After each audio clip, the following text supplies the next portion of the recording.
itu ya, senggol bacok, bini 4 segala macam ya kan. Ada seminar-seminar bagaimana memperoleh istri 4 sekaligus. Nah itu beda banget, makanya MUI nggak suka sekali tuh sama Al Zaitun tuh si Pak Adam. Jadi saya makin jelas nih kenapa MUI nggak suka sama kalian. Karena kalian berusaha supaya damai-damai, tapi MUI-nya kan mau bikin keruh kan, supaya Indonesia keruh ini kan.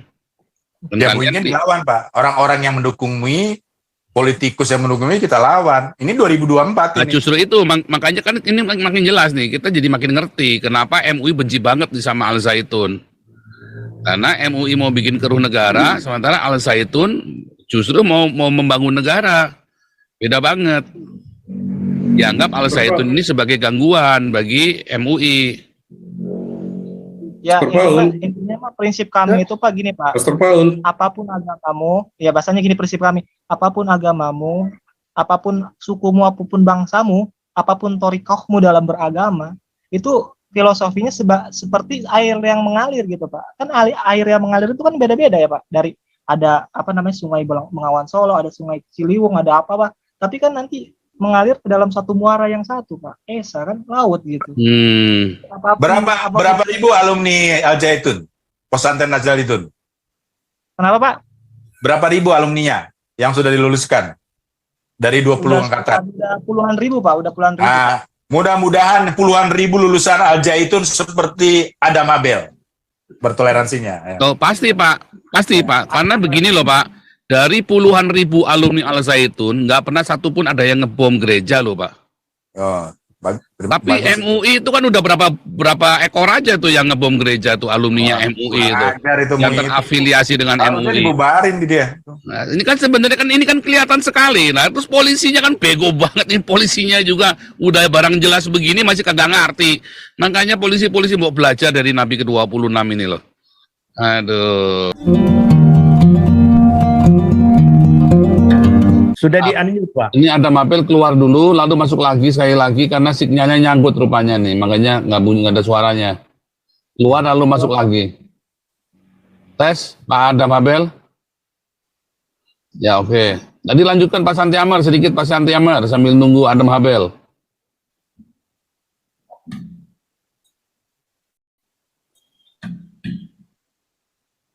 Mana nih Pak Santi Amarnya juga hilang juga nih. Pak Santi Amar masih di mute gitu. Udah jadi co-host lagi.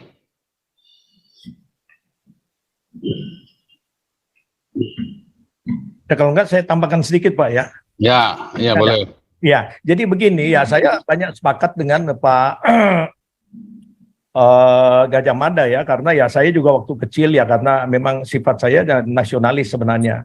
Ya sempat mengagumi ya Soekarno, tapi setelah makin saya mempelajari dan pada waktu saya ketemu bicara dengan si Cindy Adams, yang menyatakan bahwa Soekarno ini tidak lain daripada orangnya emosional, high temper, dia bilang nggak bisa cuman karena kita orang Indonesia pada waktu dia kan ya banyaklah media yang mengekspos, dan kebetulan juga ya dia satu-satunya ya tamatan mungkin sudah dianggap well educated di zaman itu. Tapi sesungguhnya pribadinya menurut Cindy Adams itu ya hendak itulah, artinya tidak sejalan sebenarnya. Cuman ya Indonesia pada waktu itu juga yang menghendaki adanya presiden yang mungkin lebih daripada yang lain, sehingga ingin jadikan itu presiden seumur hidup. Inilah sistem di Indonesia. Kalau seseorang yang mereka sudah rasa wah ini mendewakan, maka kita harus memberikan karena apa? Menentang Israel. Nggak ada jalan lain daripada Indonesia. Ya, kembali kepada kebenaran untuk ya terimalah mereka sebagai bagian dari bangsa. Dan ini kan ironis. Kita menentang orang-orang yang jauh daripada kita. Gus Dur dulu pernah mengatakan bahwa ya kita ini aneh bangsa Indonesia. Egypt saja yang tiap hari ada korban karena mereka itu tetangga. Kok akhirnya berdamai dengan mereka? Kita Indonesia yang berapa puluh kilometer jauhnya, kok memusuhi mereka? Alasannya apa? Sentimen agama dan sentimen mungkin jealous kemajuan-kemajuan mereka. 9.3 million people bisa menguasai dunia. Kan aneh. Dan jangan lupa Indonesia, bahwa Israel itu penduduknya 9,3 juta, among other 1,8 million orang Islam.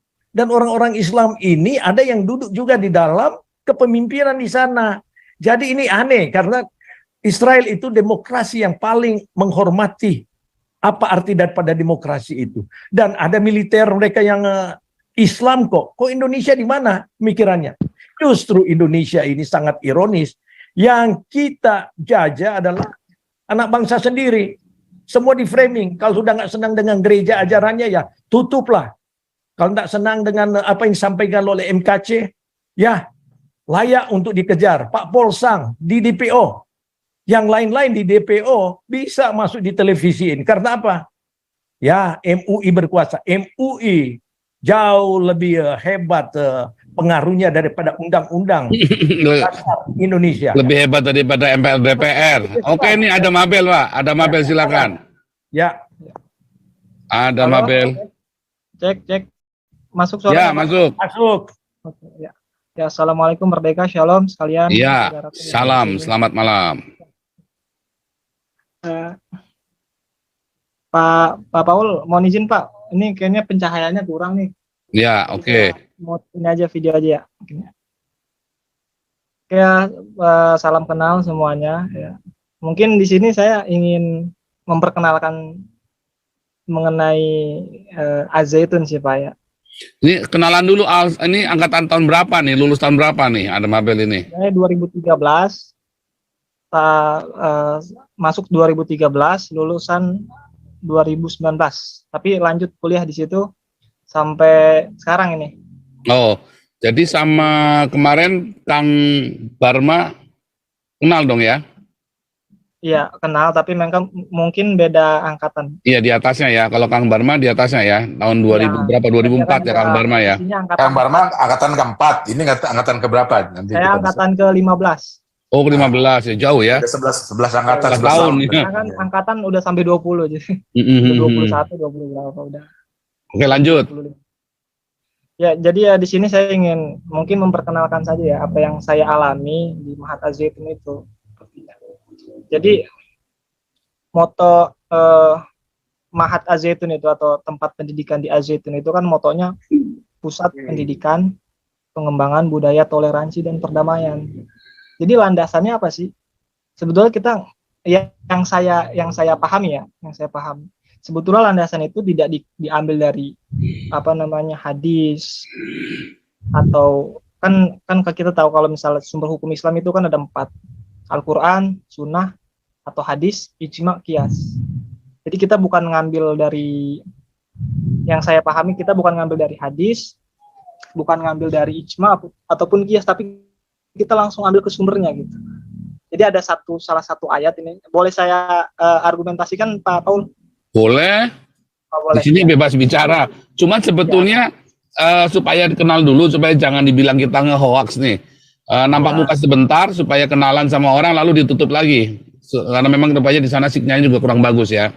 Iya Pak. Bagaimana kalau lampunya disiapkan dulu? Nggak apa-apa. Nampak muka saja sebentar, lalu tutup lagi. Memang mungkin signalnya sana nggak bagus juga. Nah, oke. Ini ya kurang cahaya ini suara jadi. Saya tutup lagi apa ya? Ya, terima kasih. Soalnya biar kelihatan foto jelasnya aja deh. Jadi dasarnya itu, landasannya itu sebetulnya dari surat Al-Baqarah yang saya pahami ya, karena kan saya 10 tahun.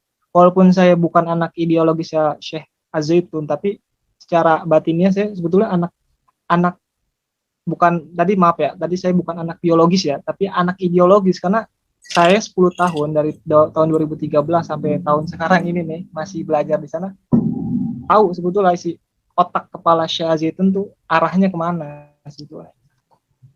Jadi landasannya itu ya dari ini surat Al-Baqarah ayat 30 kan. Wazqala rabbuka lil malaikati inni ja'ilul fil ardi khalifah qalu ataj'alu fiha may yufsidu fiha wa yafiqu dima wa nahnu nusabbihamdika wa nuqaddisulak qala inni a'lamu ma la ta'lamun. Itu bahasa Arabnya yang saya artikan intisarinya itu. Dan aku ciptakan engkau gitu. Kata Kata ilah, aku ciptakan engkau untuk menjadi khalifah di muka bumi. Siapa yang menjadi khalifah? Itu Adam, manusia. Terus terbangunlah dialog. Malaikat berkata, mengapa ya Rob engkau menjadikan Adam atau manusia ini khalifah di muka bumi? Sementara engkau tahu mereka itu saling berselisih dan saling menumpahkan darah gitu dalam Quran. Sedangkan kata malaikat itu saya bersujud, bertasbih, ya kan, memuji namamu gitu. Apa kata Allah? Kamu tidak mengetahui apa yang aku ketahui gitu. Maka aku aku berikan nurku pada Adam gitu, dalam pikiran dan hati Adam. Dari situlah malaikat subhanallah alhamdulillah. Bahasanya nyebutnya bertasbih pada Allah gitu. Karena kami tidak mengetahui apa yang Allah ketahui gitu. Jadi perumusan masalah kenapa manusia itu diciptakan, mengapa Adam itu diciptakan di dunia itu, mengapa gitu, menjadi pemimpin? Karena sebetulnya secara penafsiran sebelum Nabi Adam itu sebetulnya udah ada manusia, mungkin manusia purba atau gimana. Tetapi adat dari manusia itu tadi berselisih dan saling menumpahkan darah. Maka dari itu Allah bahasanya menjadikan Adam ini khalifah di muka bumi. Allah terangilah bahasanya pikirannya, hatinya Adam itu dengan cahayanya, bahasa diajarin benda-benda apapun lah bahasanya. Ilmu sepengetahuan seluas apapun diajarin pada Adam. Jadi ketika Nabi Adam itu diutus ke bumi, yaitu bahasanya tadi kan rumusan permasalahannya perselisihan dan pertumpahan darah. Maka dari itu solusinya adalah toleransi dan perdamaian. Jadi makna dari bahasanya moto di ASEAN itu toleransi dan perdamaian itu tadi untuk menjawab solusi itu. Karena manusia ini terus berputar itu saling berselisih, saling menumpahkan darah, apakah itu beda agama, ya kan, beda suku, beda bangsa, ataupun beda torikoh atau tarekat ya. Dalam agama itu kan banyak tarekat ya. Jadi ya tadi tujuannya itu toleransi dan perdamaian untuk menghapuskan perselisihan dan pertumpahan darah. Ini gitu aja dalam Quran. Masih kedengaran Pak?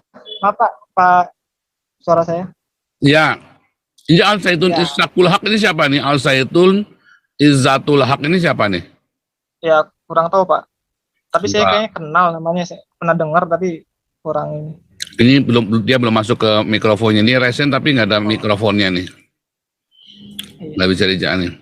Ini bagus juga tadi ya, kalau memang pengajarannya seperti itu ya, terlepas berbeda nggak berbeda, tetapi ada satu intisarinya kan apa? Menghargai perbedaan, menghargai keberagaman, ya kan? Ya, sebetulnya betul, itulah Pancasila yang kita junjung tinggi di Indonesia kan. Kalau Islamnya seperti itu mah rahmatan lil alamin.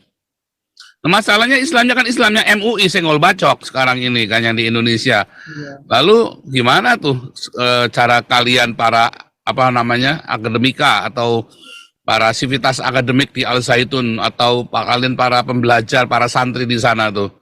Selama ini kalian menghadapi kan kalian dengar kan gereja ditutup, pura nggak boleh dibangun,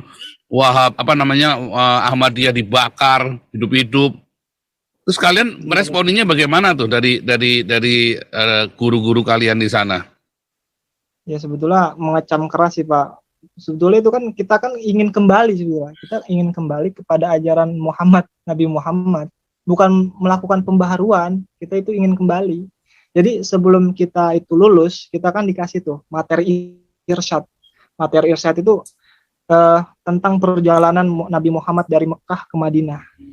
Jadi Nabi Muhammad itu menjauh dari Mekah atau hijrah dari Mekah ke Madinah itu bukan menjauh dari orang-orang non-muslim, orang-orang beda bangsa atau beda suku, tetapi orang-orang yang seiman dengan Nabi Muhammad. Kalau kafir Quraisy nih, kalau ditanya mereka bersahadat sama Allah nggak? Bersahadat, ada Quran yang kemarin saya kasih PPT-nya tuh Pak. Ada di situ dalil-dalil. Kalau misalnya mereka sholat, mereka ahli ibadah Pak, ahli sedekah Pak, ahli zikir. Mereka berpuasa. Sedekah, ahli sedekah. Mereka berhaji. Waktu itu kan landasannya kan ada satu cerita ketika orang-orang kafir Quraisy itu berhaji mutarikan. Apa kata mereka? Labbaik Allahumma labbaik, labbaik la syarika lak labbaik, dan seterusnya. Inti sari artinya adalah aku memenuhi panggilanmu ya Allah ya Tuhan, tiada sekutu bagimu kecuali sekutu-sekutu yang engkau kuasai. Kata Nabi Muhammad, cukup celakalah kamu gitu kan. Cukupkan perkataan kamu sampai sini aja gitu. Jadi Nabi Muhammad itu bahasanya apa ya? Ya ketika Nabi Muhammad itu diutus sama Allah Subhanahu wa taala, sebelum jadi nabi pun ya Nabi Muhammad itu dalam risalahnya, dalam sejarahnya jadi juru damai. Karena apa? Contoh kita ngambil kisahnya supaya penerapannya apa sama dengan Az-Zaitun atau gimana. Contoh, ketika di Mekah itu kan banyak kabilah, ada beberapa kabilah. Mereka mempermasalahkan tentang pemindahan batu Hajar Aswad. Siapa nih yang berhak memindahkan batu Hajar Aswad? Nabi Muhammad lah yang mempertengahkan gitu. Kalau bisa nih gelar kain, taruh ke tengah-tengah tuh batu Hajar Aswadnya, ada 4 sisi, pegang satu-satu, pindahkan bareng-bareng, dan nggak ada permasalahan di situ. Di situ nggak ada permasalahan, nggak ada perselisihan sampai pertumpahan darah. Maka Nabi Muhammad sebelum diutus menjadi nabi, dalam sejarahnya, dalam risalahnya itu, ya tadi itu dia udah dikenal sebagai Al-Amin bahasanya, orang yang dapat dipercaya. Jadi tadi kembali, ketika Nabi Muhammad hijrah dari Mekah ke Madinah itu dia bukan menghindari orang-orang yang beda agama, beda suku, beda bangsa, beda tarekat, bukan, tetapi menjauhi orang-orang kafir. Kalau yang saya pahami, kafir itu artinya tertutup, Pak, artinya tertutup. Kalau bahasa Inggris itu cover buku kan, tutup buku kan. Itu sebetulnya hati-hati tertutup, yang masih hatinya tuh berselisih satu sama lain. Setelah berselisih mereka saling menumpahkan darah satu sama. Beda nanti Nabi Muhammad hijrah ke Madinah itu, mereka membangun ada piagam Madinah, nanti implementasi dari piagam Jakarta nanti dari Pancasila gitu. Jadi piagam Madinah nih, poin-poin yang saya ingat ya, yang waktu saya diajarkan, bahwa kaum Muslim, kaum Yahudi dan kaum Nasrani itu satu bangsa. Itu poin piagam Madinah. Yang kedua, setiap orang yang memiliki keyakinan agama itu dilindungi gitu, dan boleh memelihara keyakinannya tanpa diganggu gugat orang lain. Itu poinnya. Ada poin lagi, apabila nanti Madinah diserang musuh, semuanya bahu-membahu untuk mempertahankan. Dan terakhir, setiap perselisihan antara perbedaan suku, perbedaan agama, atau perbedaan torikot di Madinah, itu nanti yang menjadi pemutus akhirnya itu Rasulullah. Jadi gitu. Yang kita pelajari dari Irsyad itu, dia orang-orang kafir ini kan bahasanya pengen senggol bacok lah, bahasa bacok. Mereka sebetulnya bahasanya, boleh tanya singkat, Pak? Bersahadat, mereka bersahadat pada Allah. Pak, mereka bersahadat. Saya mau tanya singkat aja, Pak. Iya. Iya, boleh. Ya, yang dituduhkan oleh antara lain MUI dan mungkin penegak hukum di Indonesia, di mana Panji Gumilang ini dituduh sebagai penggerak makar. Jadi apakah waktu saudara sebagai alumni di sana pernah diajarkan untuk bagaimana berjihad dan menggulingkan negara dan memusuhi orang lain? Karena makar ini kan bahaya. Gimana itu, Pak? Kita nggak pernah diajarin itu. Kita diajarinya, Pak. Kita diajarin itu setiap sebelum belajar Indonesia Raya 3 stansa itu wajib. Dan saya selalu, kalau bisa kita bayar hutang bangsa Indonesia ini dengan pertanian kan, karena saya itu fokus ke pertanian kan, mungkin bisa hitung-hitungan saya nih berapa juta hektar, dihitung sekian dapat berapa. Soalnya dalam segi pertanian saya emang mapan sih, bagus bahasanya. Waktu itu kan Pak Jenderal Dudung pas bintang 1 itu kan pernah ke Mahat Az-Zaitun, ya bahasanya menyerap gabah lah ya. Nah, Az-Zaitun mampu untuk tadi menyumbang 1000 ton bahasanya. Itu kan lumayan besar sih gitu ya. Dan di koperasi pun dong sebenarnya ya. Kalau saya komentar begini Pak Robert, jadi dulu memang ya itu menjadi salah satu pusat gerakan negara NII, Az-Zaitun itu. Tetapi seperti kita sudah terkonfirmasi dengan Lebah Madu ya, kawan kita juga, orang-orang terkait NII di Al-Zaitun itu sudah dipecat. Jadi saya sudah dua saya mendengar sumbernya dari Pak Panji Gumilang sendiri dan yang kedua dari Lebah Madu. Alasannya sama. Nah, komentar saya mengenai Panji Gumilang ini, kalau melihat Adam Habel, dia sudah mencoba untuk bertoleransi. Mungkin saya pastikan itu gara-gara Panji Gumilang. Bayangkan kalau ribuan alumni Al-Zaitun menjadi tahu bertoleransi. Ya kalau Panji Gumilang, orang Kristen juga boleh sholat bareng-bareng malah. Lalu kepada Israel, lagu Israel dinyanyikan. Jadi prinsip bertoleransi yang sudah berakar dari zaman Sriwijaya dan Majapahit, di mana Candi Prambanan sebagai candi agama Hindu dan Candi Borobudur sebagai simbol agama Buddha, itu bisa berdampingan. Bahkan ada yang mengatakan terjadi sinkretisme di Indonesia, di mana agama lokal nasional rakyat Indonesia bercampur dengan Hindu, bercampur dengan Buddha, sampai begitu bertoleransinya. Lalu ketika Islam masuk, juga dianggap Islam akan seperti itu. Saya harap tadinya PNU yang akan yang membawa toleransi. Ternyata Al-Zaitun ya. Ternyata Al-Zaitun. Gitu. Terima kasih Pak Adam Halem. Sudah ya, saya Pak Adam. Pak Adam, saya mau nanya, ini si Imam Supriyanto ini dia sempat mengajar Pak Adam nggak ini? Kayaknya enggak Pak, enggak. Karena saya sudah bubar, sudah pisahan ya waktu itu ya. Dia itu pendiri itu pastor. Udah itu pendiri awal itu. Jadi sudah lama sudah. Ya, harusnya kemarin tanya sama si Bang Barma itu ya, Kang Barma yang kenal pasti ya, awal-awal ya. Pak Paul, interupsi sebentar aja. Ya, Amerika. Oke. Baik, ini mau tanya sama Pak Adam. Saya mau tanya nih. Jadi orang semacam modelnya kayak Yusuf Kala gitu yang membakar gereja, terus orang-orang yang menutup gereja, membubarkan kebaktian, doa segala macam itu, kamu bisa garanti kalau itu mereka nggak ada yang dari Zaitun, benar nggak? Soalnya kamu bilang kamu Zaitun melawan pertumpahan darah, toleransi segala macam. Jadi orang-orang yang jadi orang-orang itu boleh dikatakan kamu bisa garanti kalau orang-orang itu nggak ada yang dari Zaitun, benar nggak? Iya betul Pak, nggak ada. Pokoknya nggak ada yang dari Zaitun itu. Oke, thank you. Jadi permasalahan nih Pak, menurut kacamata saya ya sebagai akademis, jadi permasalahan itu ada dalam perbedaan pendapat itu dalam hadis jadinya Pak. Jadi ada hadis, ini hadis sahih nih, hadisnya lisensinya bagus, ya. Yang ngeriwayatin sahabat ini. Isi hadisnya ini disarinya kalau misalnya kamu orang Islam ketemu orang Yahudi dan orang Nasrani, jangan memberi salam dahulu. Ya kan? Kalau bisa kalau ketemu di depan jalan, pepet dia gitu, biar nggak dapet jalan.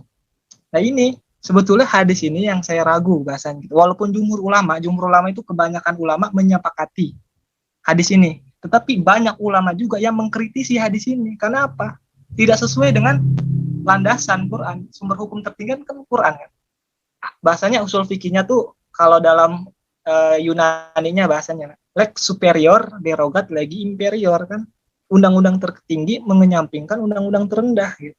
Kalau hadis ini udah banyak dikritisi, ada yang mengkritisi, kok tidak sesuai gitu dengan Al-Quran, ya berarti itu pertanyaan. Dan kalau misalnya ada orang-orang yang masih meyakini itu, ya buktinya mungkin dia memakai dalil-dalil itu Pak gitu. Bukan dalil Quran, karena Quran itu kan tadi kata waktunya itu kan bilang kan zalikal kitabul la raiba fihi hudalil muttaqin. Ini kitab yang tidak ada ragunya gitu, tidak ada keraguan untuk orang-orang bertakwa. Nah, karena Syekh waktu itu bilang bahwa Al-Quran itu kalamnya Rasul, tapi melalui wahyu Allah gitu. Itu kan bahasanya ilmu-ilmu mantik lah, ilmu-ilmu kalam. Jadi saya ingin membedah sebentar ya mengenai kalamullah dan kalam Rasul. Jadi ada ulama, ini salah satunya ulama, dan ulama ini masyhur bahasanya, namanya Ibnu Qulab. Dia mengatakan bahwa lafaz-lafaz yang kita dengar dan kita baca dalam Quran itu bukanlah kalamullah, melainkan ekspresi manusiawi atau ekspresi Rasul, ekspresi Nabi, ya kan, yang berasal dari wahyu Allah atau kalamullah gitu. Jadi antara esensi kalamullah dan esensi kitabullah itu beda, Pak. Jadi esensi kalamullah itu pasti bentuknya makna, masih bentuknya cahaya, ya kan? Kalau kitabullah itu bentuknya udah lafaz, udah titik, udah koma, udah tajwid dan seterusnya gitu. Kita mau contoh, kalau misalnya ayatnya bukan gini kan, zalikal kalamullah udah lil muttaqin, ya kan?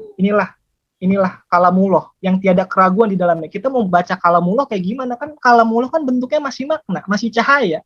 Nanti kalau udah sampai dalam hati dan pikiran Nabi, misalnya Nabi Isa Al-Masih, Nabi Muhammad, Nabi Daud, Nabi Musa, Nabi Adam, ya kan? Nanti mereka mengekspresikan sendiri dengan gaya bahasanya, di lingkungannya gitu loh. Orang-orang yang didakwahkan dan seterusnya. Jadi sampai situ gitu. Itu pemikiran gitu. Iya. Mungkin warisan. Jadi memang kelihatan sekali kalian dengan MUI beda tuh Islamnya tuh. Islamnya kalian sih menurut saya baik ya, Islamnya rahmatan lil alamin ya. Kalau Islamnya MUI itu ya, senggol bacok, bini 4 segala macam ya kan. Ada seminar-seminar bagaimana memperoleh istri 4 sekaligus. Nah itu beda banget, makanya MUI nggak suka sekali tuh sama Al Zaitun tuh si Pak Adam. Jadi saya makin jelas nih kenapa MUI nggak suka sama kalian. Karena kalian berusaha supaya damai-damai, tapi MUI-nya kan mau bikin keruh kan, supaya Indonesia keruh ini kan. Dan ya MUI-nya dilawan, Pak. Orang-orang yang mendukung MUI, politikus yang mendukung MUI kita lawan. Ini 2024 nah, ini. justru itu, makanya kan ini makin jelas nih, kita jadi makin ngerti kenapa MUI benci banget nih sama Al Zaitun. Karena MUI mau bikin keruh negara, sementara Al Zaitun justru mau membangun negara. Beda banget. Dianggap Al Zaitun ini sebagai gangguan bagi MUI.